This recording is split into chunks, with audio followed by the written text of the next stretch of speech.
Hello class, we are now in lesson 9 about the safety and first aid.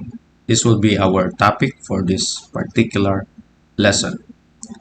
So before we will proceed, I will introduce to you the objectives of this particular lesson. So at the end of this lesson, you will be able to first describe the concept of first aid. Second one, explain the use of the various materials that are used to give first aid.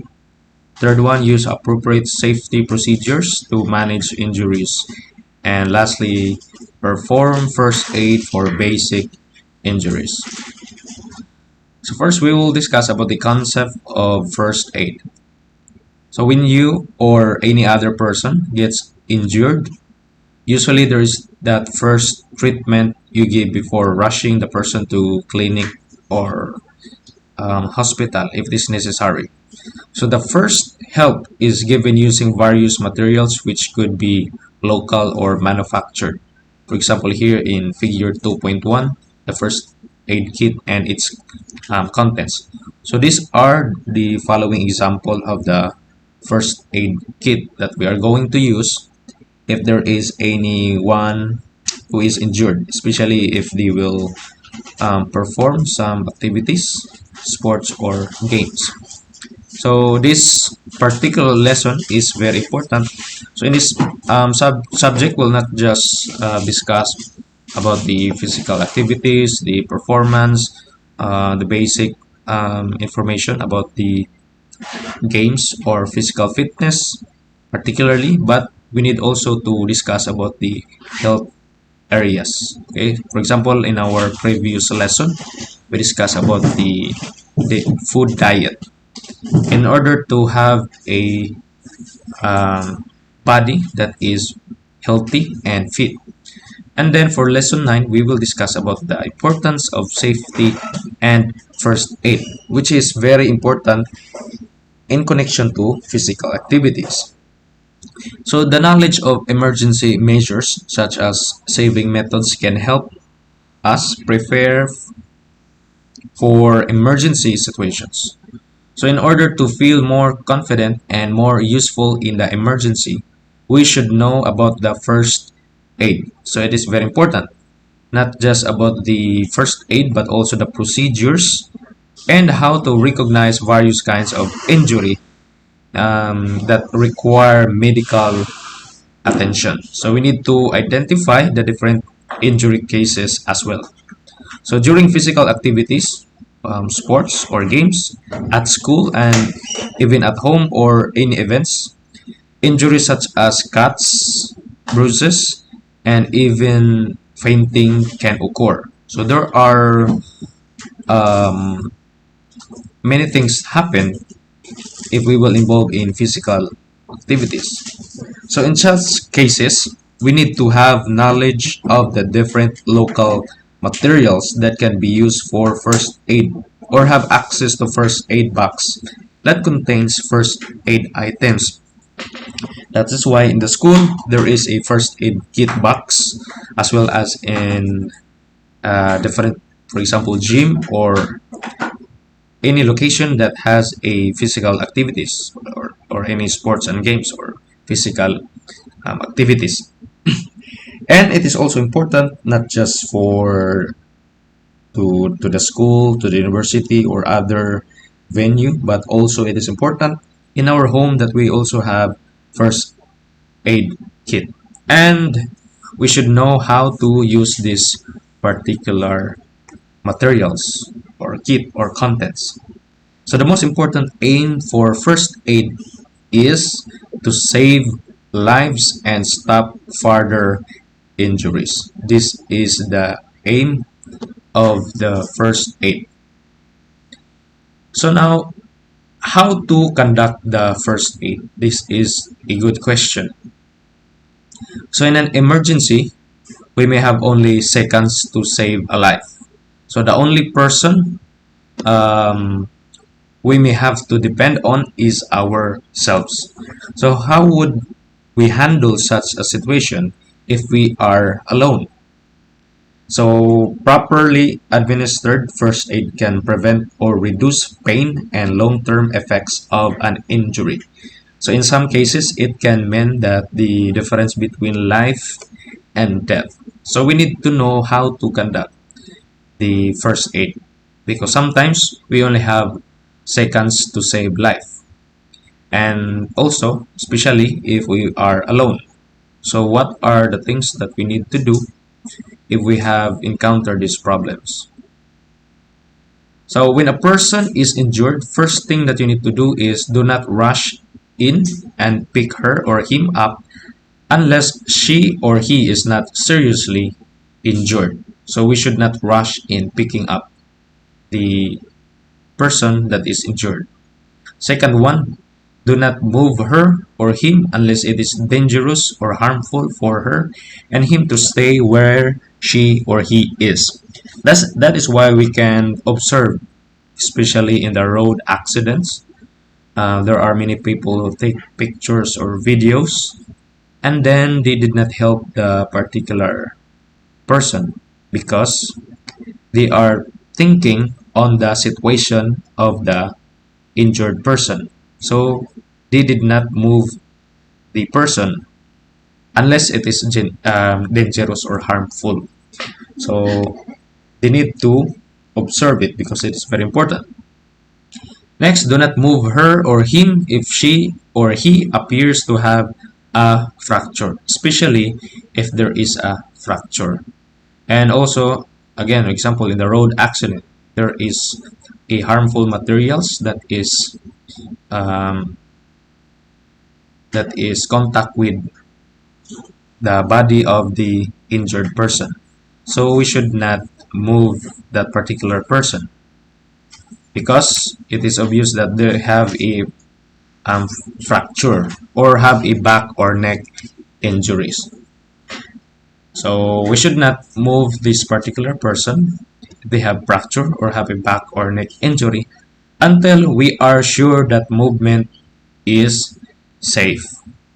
So we need to think on this uh, part because it is very important. Then number 4, we need to check the breathing.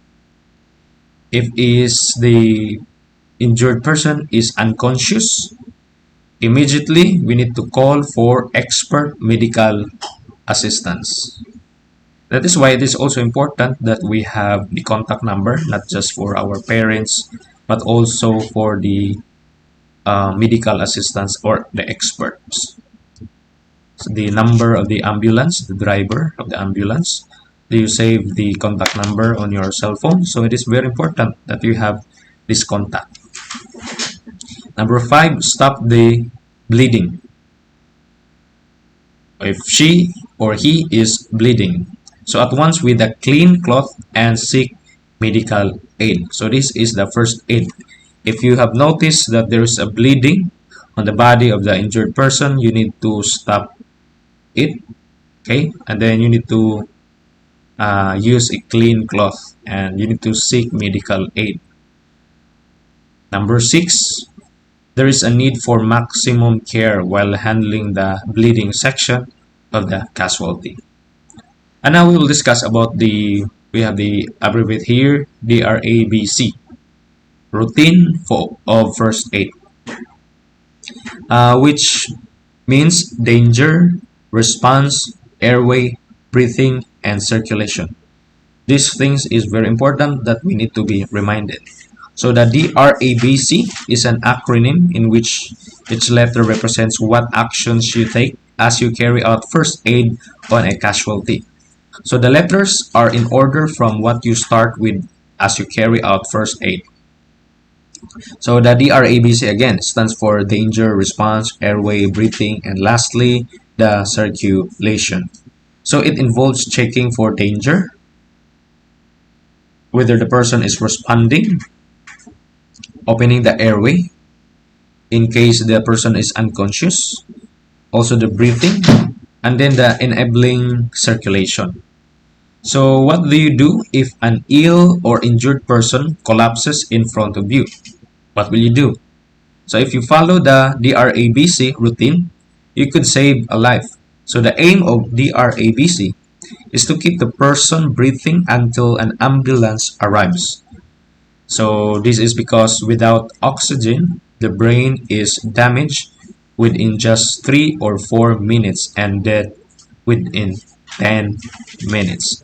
That is why it is very important as we wait for the medical assistance, we need to conduct a first aid.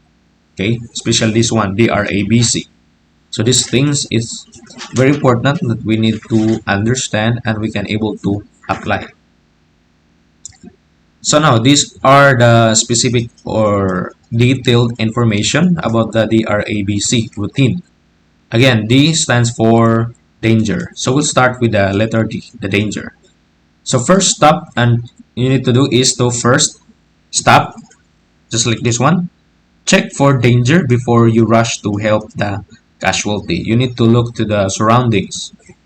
Okay, then there could be danger from equipment. So you need to remove the equipment. Fire, gas, falling masonry, or fumes. You need to remove the materials or unnecessary things. If there is a danger, so do not put yourself at risk. So your own safety comes first. What you are going to do is to shout or phone for help. Then, if there is no danger, you need to clear the area around the casualty. This could be stopping again. Again, if you found someone that collapsed on your front, first thing that you need to do is to check the surroundings. If it is in danger, what you need to do is to shout, asking help, or you need to call using your cell phone. And then you need to remove the unnecessary materials or equipments. And then next thing to do is letter R. R stands for response. So what are you going to do is first shake the casualty gently by the shoulders and shout, "Can you hear me?" Okay, as shown here in figure 2.2. He is checking or she is checking the casualty. Hey, hey, are you okay or can you hear me? If the casualty shows an response, any response, he or she is meaning he or she is conscious if she or he responds. Next, you can tell from the response how weak the casualty is. It depends on the voice, tone of the voice of the casualty. If the casualty can speak, what you need to do is to find out if and where he or she has pain. So do what you can to stop the condition of the casualty from getting worse. So for example, stop severe bleeding and support broken bones. These two things is important as you notice that the casualty is responding. You need to know the location of the pain of his or her body. First thing to do is to stop severe bleeding if there's any bleeding, and then you need to support the broken bones. So send for an ambulance as soon as possible if necessary. So you need to contact the medical assistance, and then I think the driver or a nurse or any medical professional will ask you about the situation of the casualty. So you already have the information and then you need to relay it so that they can also prepare the necessary materials or equipment or tools that they are going to carry before they will go to the particular place. So if there's no response, the casualty is meaning it is unconscious if there's no response. So this is very serious condition. So move on to the resuscitation. So make the person regain consciousness following the ABC. So A stands for airway. When a person is unconscious, the tongue can block the airway. So preventing this is the most important thing you can do. So what you're going to do is loosen any tight clothing. Next, raise the chin and tilt the head back to open the airway fully. You need to tilt the head, okay, to avoid the blocking of the airway. And then remove any obvious fingers to scrap away any vomit. So that is for A. Next, B. B is for breathing. So, is the casualty breathing? That is a good question that you need to know. So, look for the chest rising and falling. Listen for breathing sounds, and then feel for breath on your cheek. So, moistening the cheek will help. So, if the casualty is breathing, do what you can to stop severe bleeding and support the broken bones. So, the first thing that you need to do is to know if the casualty are still breathing. If you know that the casualty is still breathing, what you're going to do is to stop the severe bleeding and to support the broken bones. Then place the casualty in the recovery position while you get help. And then if the casualty shows no signs of breathing, move to letter C. What is letter C? Letter C stands for circulation. So what you're going to do is feel for the carotid pulse, which is the major arteries in the head and the neck. So below the ear, at either side of the Adam's apple, that is the carotid pulse. You need to check it. So a pulse shows the heart is beating and the blood is circulating. So if there's any pulse, it means that the heart are still beating and there is a blood circulation. And then give a mouth-to-mouth ventilation. They also called it the kiss of life. What is the purpose for this? Is to restore the breathing. Again, there is still a beating of the heart and blood circulation, but there's no longer a breathing. What you're going to do is to give a mouth-to-mouth ventilation. They call it mouth-to-mouth ventilation or the kiss of life. What is the purpose of this? Is to restore breathing. If there is no pulse, what you're going to do is to give both cardiac massage and mouth-to-mouth ventilation to restore the circulation and breathing. Okay, so if there's no beating of the heart and also there's no blood circulation, what you are going to do is to conduct cardiac massage. At the same time, the mouth-to-mouth ventilation for breathing. So what next when there is no circulation at all? In case you perform the last step of the DRABC routine and the casualty is unconscious, what you're going to do is immediately you will need to perform the mouth-to-mouth ventilation to provide oxygen as well as cardiac massage to boost circulation. And lastly, putting the casualty into a recovery position as you wait for medical help. So these procedures can be performed as elaborated here. First is again mouth-to-mouth ventilation. So in mouth-to-mouth ventilation, you force air from your lungs into the casualty's lungs. You transfer the air. So the oxygen in this air can keep the casualty alive. First, make sure that the casualty airway is fully open. That is why it is important that you need to tilt a little bit. Then pinch the casualty's nostrils. Make sure that it is closed with your thumbs and first finger. You need to pinch the nose or the nostrils. Next, take a deep breath. Then seal your lips firmly around the casualty's open mouth to make sure that there is no excess air. And then breathe out smoothly and firmly until you see the casualty's chest rise as shown below.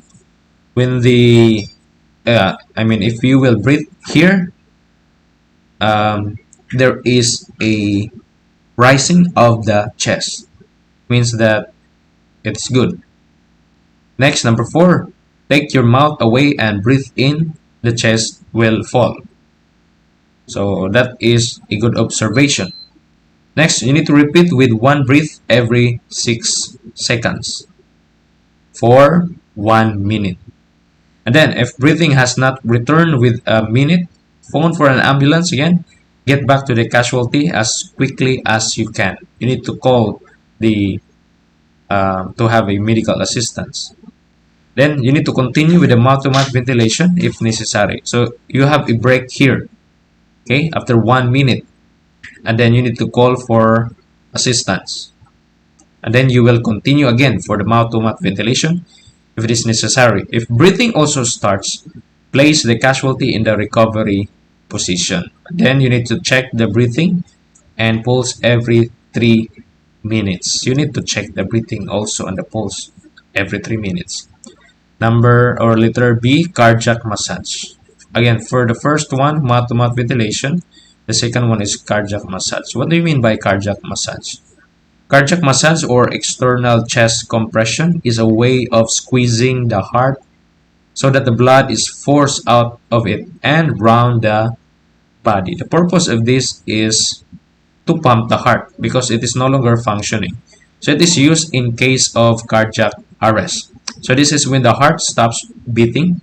For example, during heart attack, cardiac massage must be combined with mouth-to-mouth ventilation so that the blood gets oxygen too. So the cardiac massage can be done as follows. First one, call for ambulance. The second one, make sure that the casualty airway is open. So you need to remove the things that hinder the flow of the airway of the casualty. Third one, start with 2 breaths of mouth-to-mouth ventilation. Number 4, now use your weight to compress the chest 15 times, as shown here in figure 2.7. It is doing cardiac massage. Again, 15 times. Do it smoothly and quickly, but faster than once per second. Next, you need to give 2 more mouth-to-mouth ventilation. Then repeat the pattern for 15 compressions and 2 mouth-to-mouth ventilation until helps arrives. And then don't stop unless the casualty's condition improves. Then you need to also check the pulse. Number 7, continue with mouth-to-mouth ventilation if it's necessary. Then need to check the pulse every minute. Then number 8, if breathing also starts, place the casualty in the recovery position and then check the breathing and pulse every 3 minutes. You need to check the breathing as well as the pulse every 3 minutes while waiting for the medical assistance or ambulance. And then lastly, the C, the recovery position. So this is the recovery position. After doing the mouth-to-mouth resuscitation and then cardiac massage, and then you need to put the casualty in a recovery position. If you are, for example, you need to call the ambulance for updates, you need to put the casualty in a recovery position. So it is the safest position for an unconscious, this position here, for the unconscious breathing person.